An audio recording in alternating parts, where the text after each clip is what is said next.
تنصروا الله ينصركم ويثبت أقدامكم.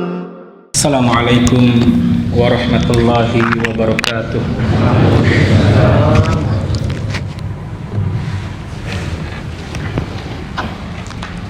إن الحمد لله نحمده ونستعينه ونستغفره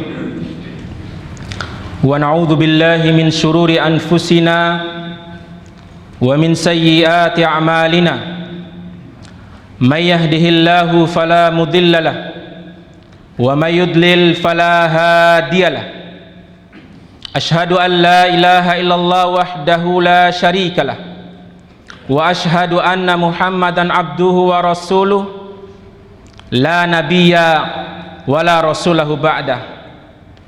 قال الله سبحانه وتعالى يا أيها الذين آمنوا اتقوا الله حق تقاته ولا تموتن إلا وأنتم مسلمون. وقال سبحانه يا أيها الناس اتقوا ربكم الذي خلقكم من نفس واحدة وخلق منها زوجها وبث منهما رجالا كثيرا ونساء واتقوا الله الذي تساءلون به والأرحام إن الله كان عليكم رقيبا. وقال أيضا يا أيها الذين آمنوا اتقوا الله وقولوا قولا سديدا يصلح لكم أعمالكم ويغفر لكم ذنوبكم وما يطع الله ورسوله فقد فاز فوزا عظيما. أما بعد فإن أحسن الكلام كلام الله وخير الهدى هدى نبينا محمد صلى الله عليه وسلم وشر الأمور محدثاتها فإن كل محدثة في دين الله بدعة وكل بدعة ضلالة وكل ضلالة في النار. Ma'asyiral muslimin yang dimuliakan oleh Allah Subhanahu wa taala. Puji syukur kita kepada Allah Subhanahu wa taala yang telah memberikan kepada kita begitu banyaknya nikmat, sehingga dengan nikmat Allah Subhanahu wa taala kita dapat berkumpul di salah satu rumah Allah Subhanahu wa taala dalam rangka kita menjalankan ibadah. Dan kewajiban kita sebagai seorang hamba adalah kita mensyukuri nikmat tersebut. Apa tujuan di balik kita mensyukuri nikmat? Agar Allah menambah nikmat tersebut. Sebagaimana Allah berfirman, la in syakartum la azidannakum. Seandainya kalian mensyukuri nikmatku, aku tambah nikmat tersebut. Wa la in kafartum inna adzabi lasyadid. Akan tetapi apabila kalian ingkar terhadap nikmat yang aku berikan, sesungguhnya azabku sangatlah pedih. Ma'asyiral muslimin yang dimuliakan oleh Allah Subhanahu wa taala, tak lupa semoga selawat beriring salam semoga selalu tercurahkan kepada Nabi kita Muhammad sallallahu alaihi wasallam yang telah mengajarkan umat Islam, yang telah mengajarkan kita yaitu al-Islam, yang telah mengajarkan kita cara beribadah yang sesuai yang diinginkan oleh Allah. Karena ibadah yang diajarkan oleh Nabi sallallahu alaihi wasallam sejatinya adalah ibadah yang diinginkan oleh Allah, bukan yang diinginkan oleh manusia.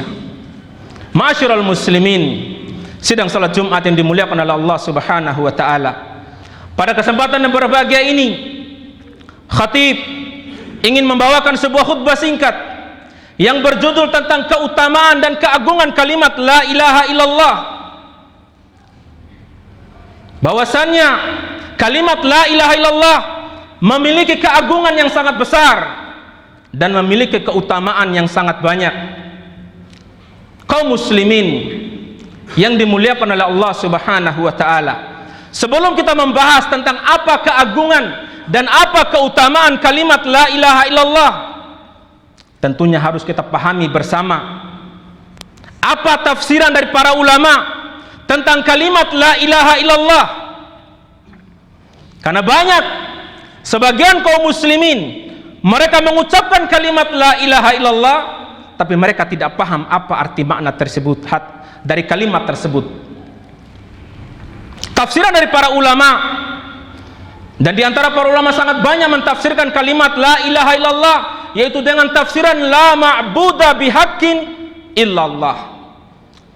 Tafsiran mereka yaitu tidak ada sesembahan yang berhak disembah kecuali Allah Subhanahu wa ta'ala. Dalam tafsiran para ulama, mereka menjelaskan bahwasanya ada dua rukun dalam tafsiran tersebut. Rukun yang pertama yang harus diyakini oleh umat Islam, bahwasanya la ilaha, bahwasanya tidak ada satupun sesembahan yang boleh disembah, tidak ada satupun yang berhak disembah. Itu rukun yang pertama yang harus kita pahami. Kemudian rukun yang kedua dikatakan oleh para ulama, illallah, yaitu menetapkan hanya satu Tuhan, hanya satu ibadah, hanya satu sesembahan yang berhak yang diibadahi. Ma'asyiral muslimin yang dimuliakan oleh Allah Subhanahu wa ta'ala. Akan tetapi sebagian umat Islam mereka jahil, tidak paham tentang makna kalimat la ilaha illallah, dan itu terbukti dari kelakuan, dari amal ibadah mereka. Di antara mereka ada yang menyeru kepada tempat-tempat keramat, ada yang mendatangi kuburan-kuburan keramat, padahal Allah telah mewanti-wanti kepada umat Islam agar tidak menyeru kepada selain Allah Subhanahu wa ta'ala. Allah Subhanahu wa ta'ala berfirman, walladzina tad'una min dunihi ma yamlikuna min kitmir. Dan orang-orang yang menyeru, yang beribadah kepada selain Allah Subhanahu wa ta'ala, sesungguhnya sejatinya yang mereka seru tersebut tidak memiliki kekuatan, walaupun hanya dengan setebal kulit ari. Bahkan Allah membantah dengan ayat selanjutnya, in tada'uhum la yasma'u du'aakum. Dan seandainya mereka menyeru kepada tempat-tempat keramat tersebut, maka mereka tidak akan mampu mendengarkan apa yang menjadi seruan. Walau sami'u mastajabu lakum. Dan seandainya yang mereka seru tersebut mendengarkan, maka niscaya mereka tidak akan mampu mengijabahi apa yang mereka seru. Wa yaumal qiyamati yakfuruna bisyirkikum. Dan pada hari kiamat kelak mereka akan mengingkari semua apa yang mereka persekutukan. Ma'asyiral muslimin yang dimuliakan oleh Allah Subhanahu wa ta'ala. Dan pembahasan yang kedua yaitu keagungan kalimat la ilaha illallah. Kalau pembahasan yang pertama telah kita bahas tentang makna kalimat la ilaha illallah, dan pembahasan yang kedua adalah keagungan kalimat la ilaha illallah. Keagungan kalimat la ilaha illallah yang pertama, bahwasannya para nabi dan para rasul mereka diutus di atas muka bumi ini tidak lain melainkan menyeru kepada umat manusia agar mereka beribadah hanya kepada Allah Subhanahu wa ta'ala, agar mereka mengatakan kepada umat manusia agar manusia mengucapkan kalimat la ilaha illallah. Sebagaimana Allah berfirman, wa ma arsalna min qablika illa nuhi ilaihi annahu la ilaha illallah. Sungguh telah kami utus sebelum engkau wahai Muhammad, yaitu para nabi dan para rasul. Apa yang dikatakan oleh Allah Subhanahu wa ta'ala? Illa nuhi ilaihi, melainkan kami wahyukan kepada mereka bahwasannya tidak ada sesembahan yang berhak diibadati dengan benar kecuali Allah Subhanahu wa ta'ala. Inilah yang menjadi dasar pondasi para nabi dan para rasul diutus kepada umat manusia. Dan oleh karenanya lah manusia yang mendengarkan dakwah tersebut wajib mereka beribadah hanya kepada Allah. Dan inilah yang menjadi pula tujuan utama manusia diciptakan di atas muka bumi ini, agar mereka beribadah hanya kepada Allah. Dan sebagaimana ayat yang telah kita hafal semua, wa ma khalaqtul jinna wal insa illa liya'budun, tidaklah aku ciptakan manusia dan jin melainkan untuk beribadah kepadaku. Kemudian keagungan yang kedua, bahwasannya kalimat la ilaha illallah satu-satunya kalimat yang bisa menangguhkan hari kiamat. Karena Nabi SAW mengatakan, la taqumu sa'ah ala ahadin yaqulu la ilaha illallah, tidak akan tegak hari kiamat apabila masih tersisa seseorang yang mengucapkan kalimat la ilaha illallah. Begitu besarnya, begitu agungnya kalimat la ilaha illallah, sehingga mampu menunda datangnya hari kiamat. Ma'asyiral muslimin yang dimuliakan oleh Allah Subhanahu wa taala. Dan di antara keagungan kalimat la ilaha illallah, tidaklah Rasulullah sallallahu alaihi wasallam berjihad, tidaklah Rasulullah SAW diperintahkan untuk menaklukkan negara-negara yang lain, melainkan untuk mendakwakan kalimat la ilaha illallah. Sejatinya dakwah atau jihad itu adalah untuk meninggikan kalimat la ilaha illallah, bukan asal berperang seperti sebagian umat Islam yang mengaku diri mereka berjihad, tapi sejatinya mereka membunuh orang-orang yang tidak berhak untuk dibunuh. Ma'asyiral muslimin yang dimuliakan oleh Allah Subhanahu wa taala, aqulu qauli hadza astaghfirullah li wa lakum wa lisairil muslimin innahu huwal ghafurur rahim.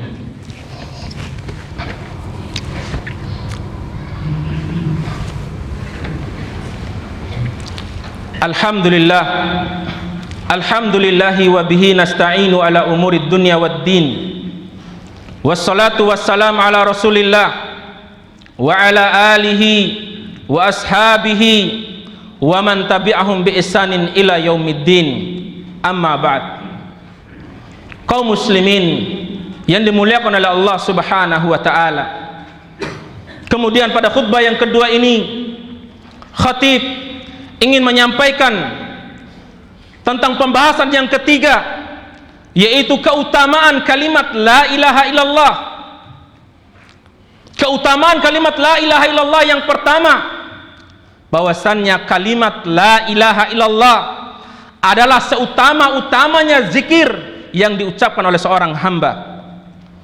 Sebagaimana sabda Nabi sallallahu alaihi wasallam, afdhaludz dzikri la ilaha illallah wa afdhalud du'a alhamdulillah. Nabi SAW bersabda, sebaik-baik zikir yang diucapkan oleh seorang hamba adalah kalimat la ilaha illallah, dan sebaik-baik doa yang diucapkan oleh seorang hamba adalah kalimat alhamdulillah. Kemudian ma'asyiral muslimin yang dimuliakan oleh Allah Subhanahu wa taala, keutamaan kalimat la ilaha illallah yang kedua, bahwasannya seseorang yang senantiasa mengucapkan kalimat la ilaha illallah, bahkan sampai akhir hayatnya dia mengucapkan kalimat la ilaha illallah, Allah akan menjamin bagi dirinya surga. Nabi SAW bersabda, man akhiru kalamihi la ilaha illallah dakhalal jannah. Barang siapa yang akhir hayatnya dia mengucapkan kalimat la ilaha illallah, maka pasti dia masuk surga. Ma'asyiral muslimin yang dimuliakan oleh Allah Subhanahu wa taala, dalam hadis ini telah ditetapkan oleh Nabi sallallahu alaihi wasallam, apabila salah seorang di antara kita yang akan hendak meninggal dunia, maka kita yang disunnahkan oleh Nabi SAW adalah mentalkinkan dia kalimat la ilaha illallah. Sebagaimana sabda Nabi SAW, lakinu mautakum la ilaha illallah, Talkinkanlah orang-orang yang hendak meninggal dunia di antara kalian dengan kalimat la ilaha illallah. Bukan dengan dibacakan Yasin, bukan dibacakan Al-Quran, tapi ditalkinkan kalimat la ilaha illallah, agar tatkala wafatnya mereka adalah ucapan kalimat yang terbaik, doa yang terbaik, zikir yang terbaik. Kemudian kaum muslimin yang dimuliakan oleh Allah Subhanahu wa taala, dan keutamaan kalimat la ilaha illallah yang ketiga, bahwasannya orang yang senantiasa di masa hidupnya mengucapkan kalimat la ilaha illallah pasti akan mendapatkan syafaat dari Nabi sallallahu alaihi wasallam. Pasti akan mendapatkan satu-satunya syafaat yang diizinkan oleh Allah Subhanahu wa taala dari Nabi sallallahu alaihi wasallam. Karena pada hari kiamat kelak, kaum muslimin yang dimuliakan oleh Allah Subhanahu wa taala, semua umat manusia dikumpulkan di padang mahsyar.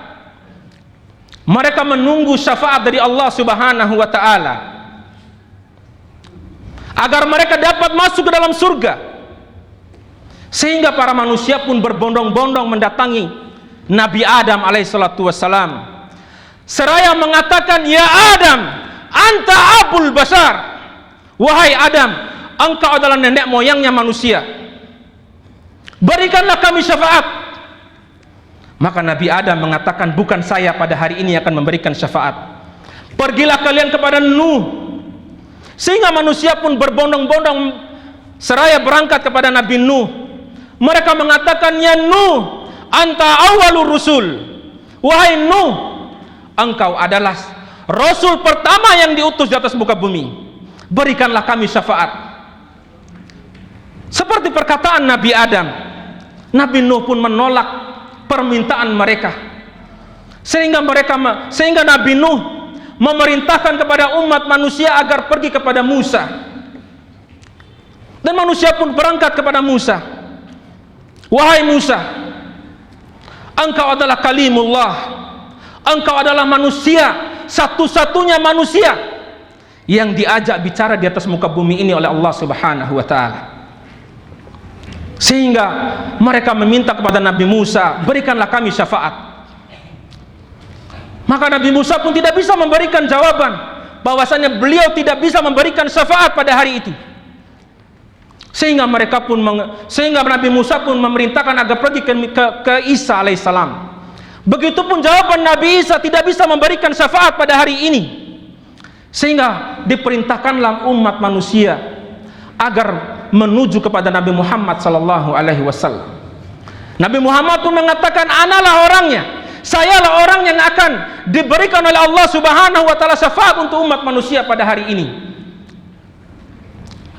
Sehingga Nabi Muhammad sallallahu alaihi wasallam berdoa kepada Allah agar diberikan syafaat tersebut.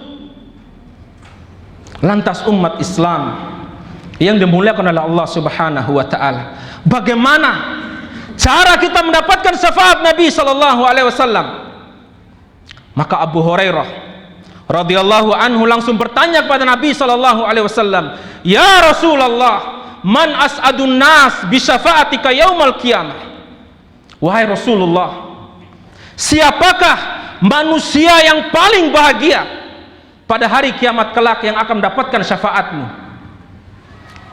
Maka Nabi mengatakan kepada Abu Hurairah, sungguh aku telah mengira bahwasannya manusia pertama yang akan menanyakan tentang syafaat adalah engkau, wahai Abu Hurairah, karena semangatnya engkau dalam meniti hadis, dalam mencari hadis. Maka Nabi SAW mengatakan, as'adun nas bi syafaati yaumal qiyamah man qala la ilaha illallah. Orang yang paling beruntung pada hari kiamat yang akan mendapatkan syafaatku adalah orang yang senantiasa mengucapkan kalimat la ilaha illallah. Jadi umat Islam, betapa agungnya kalimat la ilaha illallah, sehingga manusia pun senantiasa mencari syafaat pada sampai hari kiamat kelak. Ma'asyiral muslimin yang dimuliakan oleh Allah Subhanahu wa taala, pembahasan yang terakhir, bagaimana keadaan para penentang dakwah kalimat la ilaha illallah. Maka kaum muslimin yang dimuliakan oleh Allah Subhanahu wa taala, lihatlah Nabi Nuh, Rasul pertama yang diutus oleh Allah di atas muka bumi ini. Beliaulah yang mendakwakan agar umat manusia menyembah hanya kepada Allah. Tapi apa yang terjadi di umat kaum Nabi Nuh alaihissalam? Mereka menolak ajakan Nabi Nuh untuk beribadah hanya kepada Allah, sehingga mereka pun mengatakan kepada turun temurun mereka atau kepada garis keturunan mereka agar mengatakan la tadarunna wadda wala suwa'a wala yagutha wa ya'uqa wa nasra. Jangan sekali-sekali kalian mendengarkan Nabi Nuh.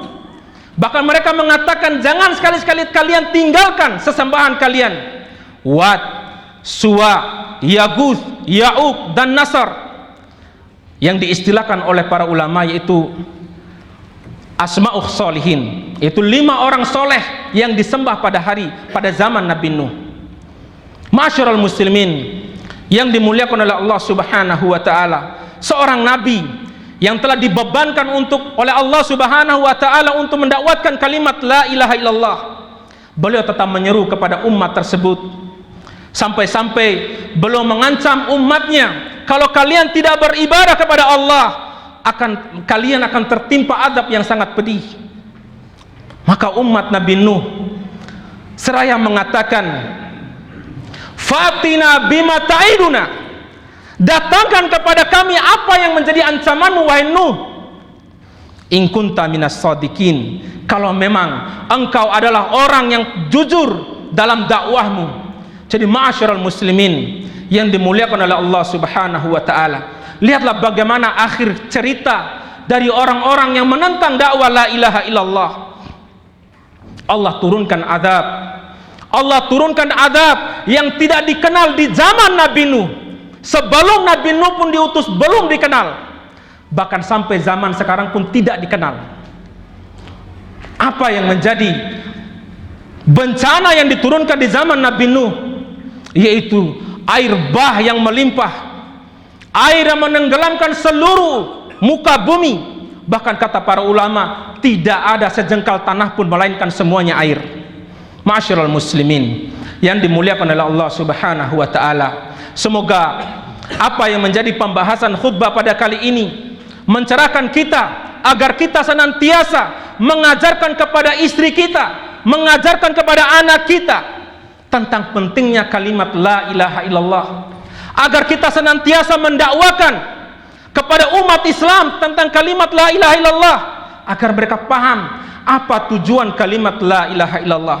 Marilah sama-sama kita berdoa kepada Allah Subhanahu wa taala agar senantiasa dikokohkan oleh Allah Subhanahu wa taala, yaitu mengucapkan kalimat la ilaha illallah sampai akhir hayat kita. Innallaha wa malaikatahu yusholluna 'alan nabi ya ayyuhalladzina amanu shallu 'alaihi wa sallimu taslima. Allahumma shalli 'ala Muhammad wa 'ala ali Muhammad kama shallaita 'ala Ibrahim wa 'ala ali Ibrahim innaka Hamidum Majid. Allahumma barik 'ala Muhammad wa 'ala ali Muhammad kama barakta 'ala Ibrahim wa 'ala ali Ibrahim innaka Hamidum Majid.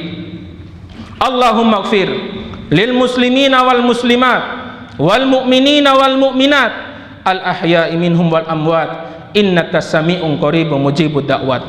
Allahumma inna nas'alukal huda wat tuqa wal afaf wal ghina.